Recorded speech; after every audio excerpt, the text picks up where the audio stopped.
পৃথিবীতে সবচেয়ে বেশি 8টি ক্যালসিয়ামযুক্ত খাবারের আমি আপনাদের নাম বলবো। তো শুনুন কোন 8টি খাবার। প্রথম হচ্ছে সজনে ডাঁটা।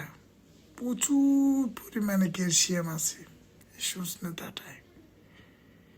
তারপর হচ্ছে কাঁটাসহ ছোট মাছ, সাদা তিল, দুধ, বাদাম, ছোলা, চিংড়ি মাছের শুটকি, গরুর পা। শরীরে ক্যালসিয়াম কম বা শরীরে ক্যালসিয়ামের ঘাটতি হলে বয়স কিন্তু দ্রুত বাড়ে।